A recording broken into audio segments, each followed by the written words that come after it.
Saludo na ako sa MMDA dahil meron talaga silang sariling mga tao na magre-responde sa tweets. Sa mga tweets. Twitter, tweets, you name it. Diba? Automatic yan. It's just a few seconds.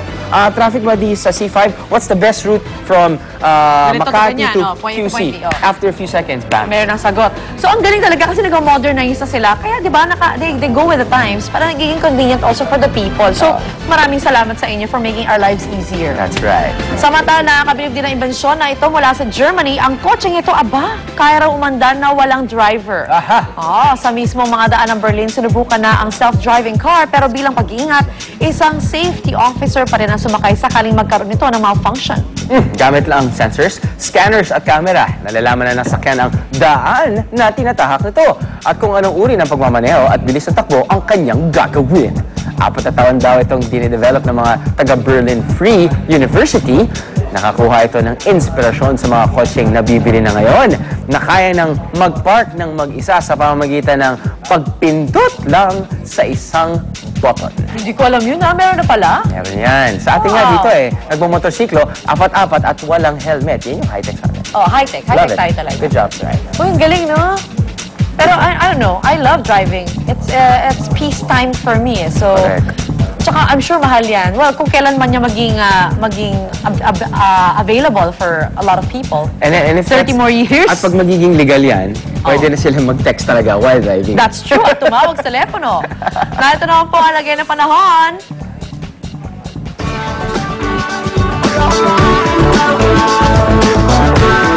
Ito po ang weather. Magiging maulap po na may kalat-kalat na pag-ulan o mararanasang panahon sa Hilaga at Timog Luzon. Dahil po yan sa namumuong sama ng panahon na namataan ng pag-asa sa layong 200 at 70 kilometro sa kanluran ng Timog Luzon. Patuloy rin nakaka-apekto sa Luzon ang hanging habagat. Magiging bahagyang maulap naman po na may kalat-kalat din na pag-ulan sa bandang hapon ng gabi ang mararanasang panahon sa natitira pang bahagi ng Pilipinas. Samantala sisikat ang araw ngayong 5:45 ng umaga at lulubog mamayang 5:54 ng hapon. I-check naman natin lagay ng panahon sa iba't ibang dako ng Pilipinas.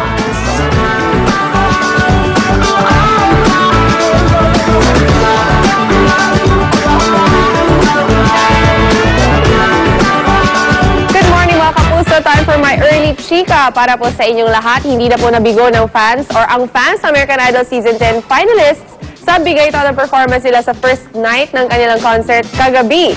Humata sa stage sina Naima, Paul, Lauren, Stefano, Pia, Cassie, Jacob, James, Hailey, at syempre ang Season 10 winner na si Scotty McCreery. Syempre ang half-Pinay na si Tia Mejia, hindi rin nagpahuli. Spotted naman sa concert ang Hollywood star na si Nikki Reed o mas kilala bilang si Rosalie ng Twilight Saga. Narito raw siya sa bansa para samahan at suportahan ang kanyang fiancé na si Paul McDonald na isa rin po sa mga AI finalists.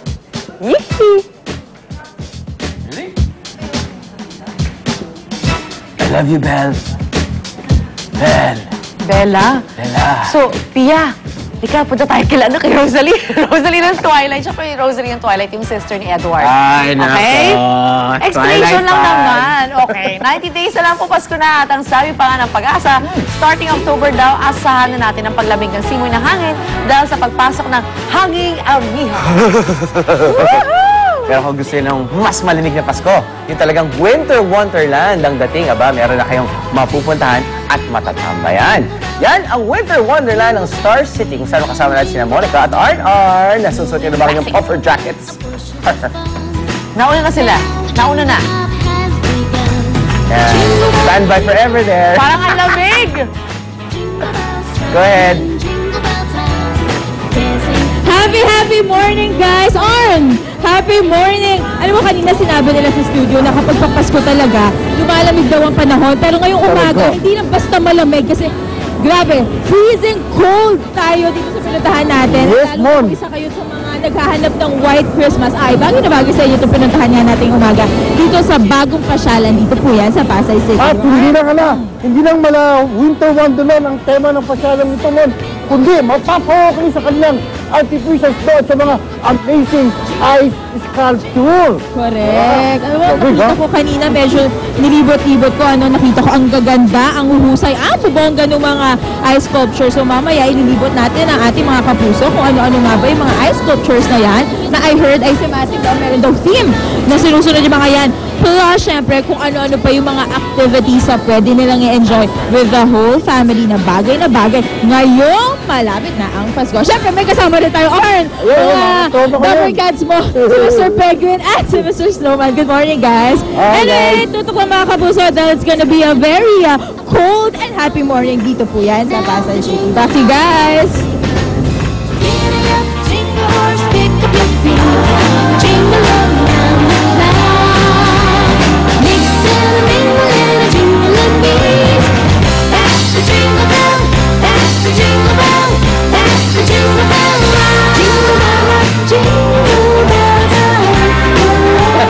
Talagang binipilit natin pagkayelo, ha?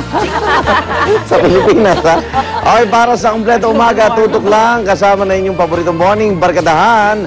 Dito lang sa Unang Hit! 5 o'clock. Jingle bell rock, jingle bells oh yeah. Jingle bell rock, jingle bells oh yeah. Jingle bell, jingle bell, jingle bell rock. Jingle bells swing and jingle bells ring. Scrambled itlog, i-magic log. Ibudbod ang Maggi Magic Sarap, then beat the eggs. Sarap! Basta itlog, i-magic log. Mas masarap ang inyong gising kasama ang Unang Hirit at Maggi Magic Sarap. Secret. Kumirap ako sa iba dahil ang hair fall, bumalik again. And paulit-ulit yung problema until I found Pant.